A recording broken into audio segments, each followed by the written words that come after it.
ஆசாரியர் சாணக்கியர் கூறுகிறார், வீட்டுக்குள் இருக்கும் எதிரி ஒரு நோயைப் போன்றவன். அது மெதுவாக, அமைதியாக உடல் முழுவதையும் சிதைக்கிறது. நமக்குத் தெரியாமலேயே வளர்கிறது. நாம் உணரும்போது காலம் கையிலிருந்து நழுவி விட்டிருக்கும்.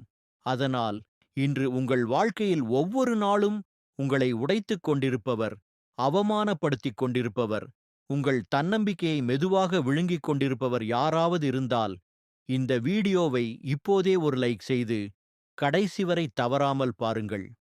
மிக ஆழமான துரோகம் எப்போதும் வெளியிலிருந்து வருவதில்லை. பல நேரங்களில் அது நம் வீட்டின் வாசற்படியிலிருந்தே தொடங்குகிறது. இதை நீங்கள் கவனித்திருக்கிறீர்களா? வெளியார் எதிரியின் நோக்கம் தெளிவாக இருக்கும். அவனது எண்ணங்களை திறந்த புத்தகத்தைப் போல எளிதாக வாசிக்கலாம். ஆனால் வீட்டுக்குள்ளிருக்கும் எதிரி வேறு. அவன் அப்பாவி முகமூடியை அணிந்து, பாசம் காட்டுவது போல நடித்து, நமது வேர்களை சத்தமில்லாமல் அறுத்துக் கொண்டிருப்பான். அவன் நம்மோடு சேர்ந்து சிரிப்பான், நம்மோடு பேசுவான், ஒரே மேசையில் அமர்ந்து உணவு உண்ணுவான். ஆனால் அவன் மனதிற்குள் ஒரு விஷப்பாம்பு மெதுவாக வளர்ந்து கொண்டிருக்கும். ஆசாரியர் சாணக்கியர் சொன்னது 100% உண்மை. எதிரி நம் சொந்த வீட்டிலேயே இருக்கும்போது அவனை வாளால் அல்ல, புத்திசாலித்தனத்தாலும் தந்திரங்களாலும் தான் வெல்ல வேண்டும். இந்த எதிரி வெளியிலிருந்து வந்தவன் அல்ல. அவன் உறவினராக இருக்கலாம், நண்பராக இருக்கலாம், சில நேரங்களில் உடன் பிறந்தவராகவும், அதுவும் இல்லையென்றால் பெற்றோராக கூட இருக்க வாய்ப்பு உண்டு. அவன் நமது பலவீனங்களை ஆயுதமாக மாற்றுவான்.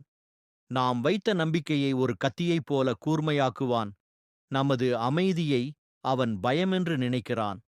நமது பொறுமையை பலவீனமாக கருதுகிறான். நமது நட்புணர்ச்சியை தோல்வியின் அடையாளம் என்று எண்ணுகிறான். சாணக்கிய நீதி நமக்கு சொல்லித்தரும் மிகப்பெரிய பாடம் இதுதான். உண்மையான வலிமை என்பது சத்தத்தில் அல்ல, சிந்தித்து செயல்படும் அமைதிக்குள்தான் அது மறைந்திருக்கிறது. எதிரி நம் சொந்த வீட்டிலேயே இருக்கும்போது முதலாவது படி அவனது மனதை கவனமாக ஆராய்வதே. அவனது நோக்கத்தின் திசையை உணருங்கள்.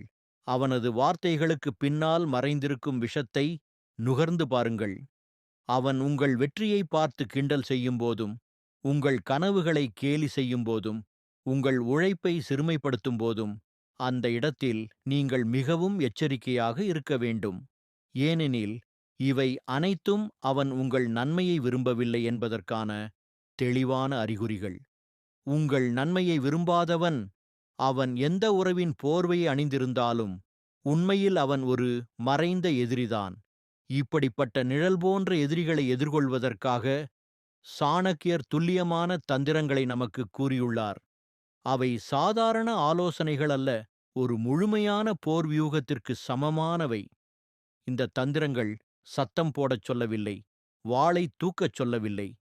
மாறாக, எதிரியை அவனே பின்னிய சூழ்ச்சிக்குள்ளே எப்படி சிக்க வைக்க வேண்டும் என்பதை அமைதியாக கற்றுத்தருகின்றன. இன்று நாம் பேசப்போவது அந்த இரகசியமான தந்திரங்களைப் பற்றித்தான்.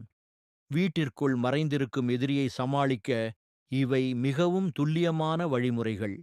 இந்த எதிரி உங்கள் சொந்த இரத்தமாக இருக்கலாம், ஆனால் அவன் இதயத்தில் விஷத்தைச் சுமந்திருக்கலாம். இவர்களுடன் மோதுவது உலகிலேயே மிக கடினமான போராட்டம். ஆனால் சாணக்கியர் நமக்கொரு பாதையை காட்டியுள்ளார். அந்த பாதையின் பெயர் புத்திசாலித்தனமான போர். தந்திரம் ஒன்று: உணர்வுகளின் கோட்டை. வீட்டுக்குள்ளிருக்கும் எதிரி முதலில் தாக்குவது உங்கள் உடலை அல்ல, உங்கள் உணர்வுகளையே. ஏன் தெரியுமா? நீங்கள் அவருக்கு எதிராக பேச மாட்டீர்கள் என்று அவனுக்குத் தெரியும். நீங்கள் தட்டிக் கேட்க மாட்டீர்கள் என்பதையும் அவன் நன்றாக அறிவான். அதனால்தான் அவன் மீண்டும் மீண்டும் உங்கள் தன்னம்பிக்கையை, உங்கள் கனவுகளை, உங்கள் மரியாதையை மெதுவாக தாக்குவான். அவனது ஒரே இலக்கு உங்களை மனதளவில் உடைப்பது. ஆனால் சாணக்கியரின் சூத்திரம் என்ன? உங்கள் உணர்வுகள் நிலையாக இருந்தால் இந்த உலகில் எந்த சக்தியும் உங்களை அசைக்க முடியாது. அதை எப்படி செய்ய வேண்டும்? உங்களை அப்படியொரு வலிமைக்கு கொண்டு செல்லுங்கள். அவனது ஒவ்வொரு கிண்டலும், ஒவ்வொரு அவமானமும், ஒவ்வொரு காயமும் உங்கள் சக்தியாக மாற வேண்டும். அவனது எதிர்மறையை உங்கள் எரிபொருளாக மாற்றிக்கொள்ளுங்கள். உன்னால் எதுவும் முடியாது என்று அவன் கேலி செய்யும்போது அதே நெருப்பில் வெந்து உங்களால் எல்லாமே முடியும் என்பதை நிரூபியுங்கள். அவனது காயங்கள் உங்களை பலவீனப்படுத்தக்கூடாது, அவை உங்களை அடக்க முடியாத வலிமையாக மாற்ற வேண்டும். தந்திரம் 2, அமைதியாக மனதை வெல்லுவது. இந்த தந்திரம் மிகவும் நுட்பமானது, அதே நேரத்தில் மிகுந்த சக்தி கொண்டது. வீட்டில் எப்போதும் நடுநிலையாக இருப்பவர்கள் சிலர் இருப்பார்கள். அவர்கள் உங்கள் பக்கமும் இல்லை, எதிரியின் பக்கமும் இல்லை. சாணக்கியர் சொல்கிறார், இவர்களையே நீங்கள் உங்கள் பக்கம் அமைதியாக ஈர்க்க வேண்டும். ஆனால் நினைவில் கொள்ளுங்கள், இதை வற்புறுத்தி செய்யக்கூடாது, விளம்பரப்படுத்தியும் செய்யக்கூடாது. உங்கள் ஒழுக்கம், உங்கள் உண்மை, உங்கள் நடத்தையே உங்கள் ஆயுதமாக இருக்க வேண்டும். எப்போதும் சரியானதைச் சொல்லுங்கள், நல்லதையே செய்யுங்கள். தவறு உங்களிடம் இல்லை, உங்களை இழிவுபடுத்த நினைக்கும் அந்த எதிரியிடம்தான் என்பதை அவர்கள் தங்கள் கண்களால் பார்க்கும்போது அவர்கள் தானாகவே உங்கள் பக்கம் பேசத் தொடங்குவார்கள். சாணக்கியரின் வார்த்தையை நினைவில் கொள்ளுங்கள். நீதிக்காக நீங்களே கத்தினால் மக்கள் உங்களை சந்தேகிப்பார்கள். ஆனால் உங்கள் நடத்தை நியாயமானதாக இருந்தால் மக்கள் தானாகவே உங்கள் பக்கம் நிற்பார்கள். இதுதான் ஒரு அமைதியான வெற்றி. தந்திரம் 3, சரியான நேரத்திற்காக காத்திருப்பது. இது பொறுமையின் விளையாட்டு. சாணக்கியர் தெளிவாகச் சொல்கிறார், ஒவ்வொரு எதிரியும் ஒரு நாள் நிச்சயமாக தவறு செய்வான். அந்த நாள்தான் உங்களுக்கான நாள். ஆனால் அந்த தருணம் வரைக்கும் நீங்கள் அமைதியாகவும் அதே நேரத்தில் விழிப்புடனும் இருக்க வேண்டும். அவனது செயல்களுக்கு உடனடியாக பதிலடி கொடுக்காதீர்கள். அவனது அனைத்து தந்திரங்களும் வேலை செய்கின்றன என்று அவன் நினைக்கட்டும். அவன் மேலும் மேலும் அகங்காரத்தில் மூழ்குவான். ஏனெனில் அகங்காரத்தில்தான் மனிதன் மிகப்பெரிய தவறைச் செய்கிறான். அவன் தன் மிகப்பெரிய பலவீனத்தோடு வெளிப்படும்போது, அவனது பொய்முகம் அனைவருக்கும் வெளிப்படும்போது, அந்த ஒரே தருணத்தில் அவனது அனைத்து தந்திரங்களையும் அவனின் முன்னாலேயே வெளிச்சத்திற்கு கொண்டு வாருங்கள். அந்த கணம் உங்களுடையது. ஆனால் நினைவில் கொள்ளுங்கள், இந்த வெற்றிக்கான அடிப்படை பொறுமைதான். தந்திரம் 4, அமைதியான விளையாட்டு எதிரிக்கு எப்போது அதிக வலி ஏற்படும் தெரியுமா?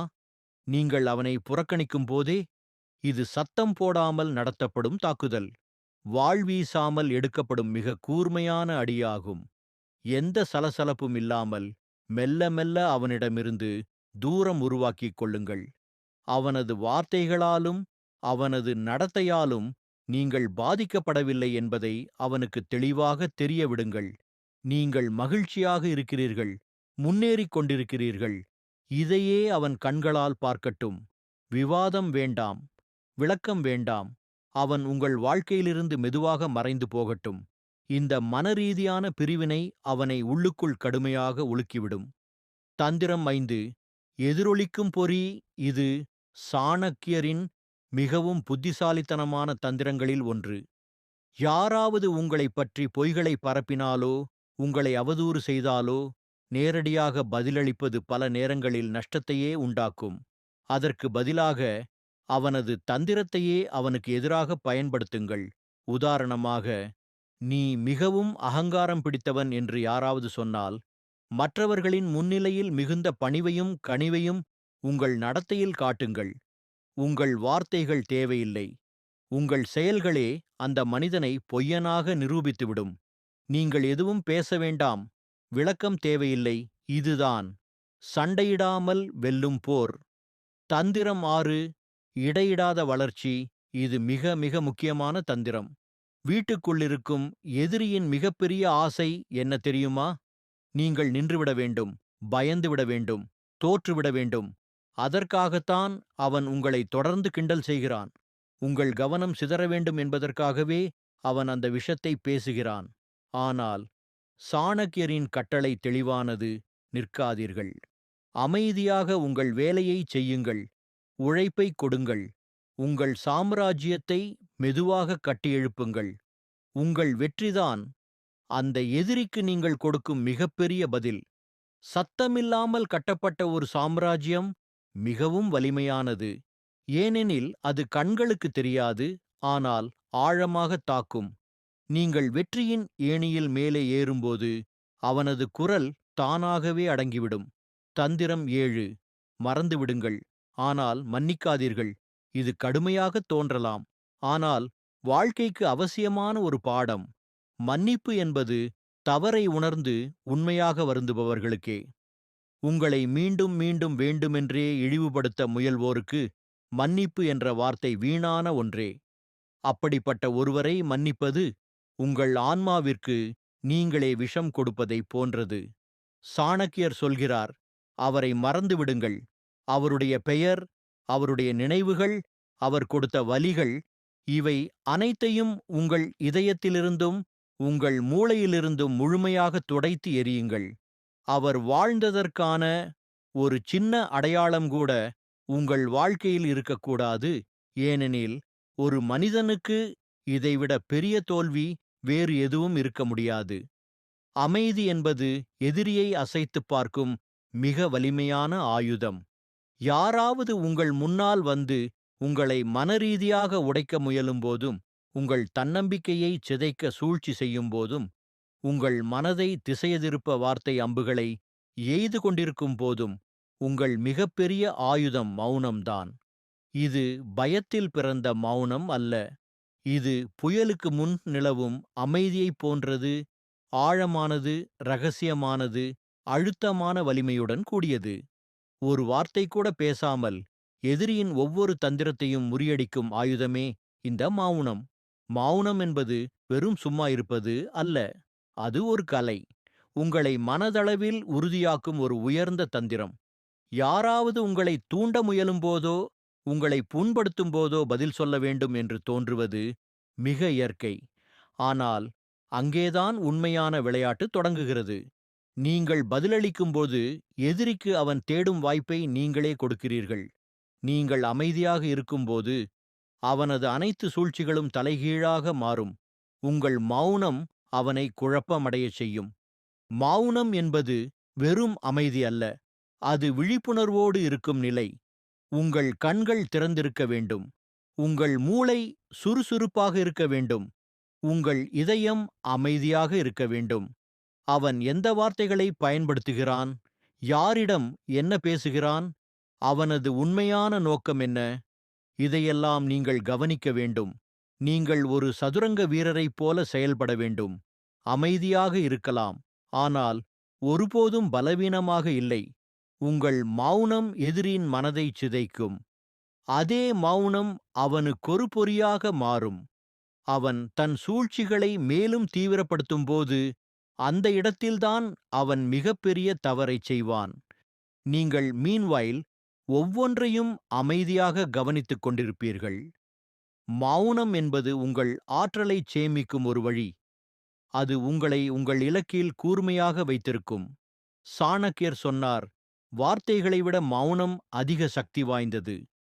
மௌனம் உங்கள் வலிமையின் அடையாளம் மட்டுமல்ல, எதிரிக்கு அவனது தவறுகளை புரிய வைக்கும் ஒரு கருவி. இதை எப்படி பின்பற்றுவது? விழிப்புடன் இருங்கள். உணர்ச்சிகளை கட்டுப்படுத்துங்கள். இலக்கில் முழு கவனம் செலுத்துங்கள். உங்களுக்கு நீங்களே நேரம் கொடுங்கள். தேவையற்ற உறவுகள், சச்சரவுகள் மீது கவனம் செலுத்துவதை குறையுங்கள். மௌனமாக இருங்கள், ஆனால் உள்ளுக்குள் அடக்க முடியாத வலிமையோடு. சகோதர சகோதரிகளே, இன்றைய இந்த பேச்சு தங்களுக்கே நெருக்கமானவர்களால் ஆன்மாவில் காயம் பெற்றவர்களுக்காகத்தான். பலர் சொல்வார்கள், அவர்களை மன்னித்து விடுங்கள் என்று. ஆனால் நான் உங்களிடம் கேட்கிறேன், உங்களை மனரீதியாக அழிக்க யாருக்கும் உரிமை இருக்கிறதா? உறவு என்ற போர்வையை அணிந்து கொண்டு யாராவது தினமும் உங்கள் வாழ்க்கையில் விஷம் ஊற்றலாமா? பதில் இல்லை. அதனால் உறவின் பெயரால் கண்மூடிக்கொண்டு செல்லாதீர்கள். அந்த மனிதனின் உறவை அல்ல, அவனது நோக்கத்தை பார்த்து தீர்மானியுங்கள். சாணக்கியரின் எச்சரிக்கை. வீட்டின் எதிரி ஒரு அமைதியான கொலையாளி. அவன் உங்கள் தன்னம்பிக்கையை, உங்கள் கனவுகளை, உங்கள் அடையாளத்தையே மெதுவாக அழித்து விடுவான். எனவே அமைதியாக இருங்கள், ஆனால் தயாராக இருங்கள். உடனே பதில் சொல்ல வேண்டாம், ஆனால் சரியான நேரத்தில் சரியான தந்திரத்தால் ஆழமான தாக்கத்தை ஏற்படுத்துங்கள். நீங்கள் போராடுவது பழிவாங்குவதற்காக அல்ல, உங்கள் இருப்பிற்காக. சாணக்கியராக மாறுவது என்றால் உங்கள் உணர்வுகளுக்கு நீங்களே ராஜாவாக மாறுவது. ஒவ்வொரு அவமானத்தையும் ஒரு காகிதத்தைப் போல கிழித்து எறியுங்கள். ஆனால் அதில் உள்ள பாடத்தை மட்டும் ஒருபோதும் மறக்காதீர்கள். உடைந்து போன பிறகும் புன்னகைக்க கற்றுக்கொண்ட மனிதனை பார்த்தால் பயப்படுவது எதிரிதான். உண்மையான சொந்தம் யார் என்பதை தெளிவாக அடையாளம் காணுங்கள். உங்கள் துக்கத்தில் உங்களை குற்றம் சொல்பவனும் உங்கள் வெற்றியில் பொறாமைப்படுபவனும் ஒருபோதும் உங்கள் சொந்தமாக இருக்க முடியாது. சாணக்கியராக மாறுவது கடினம்தான், ஆனால் சாத்தியமற்றது அல்ல.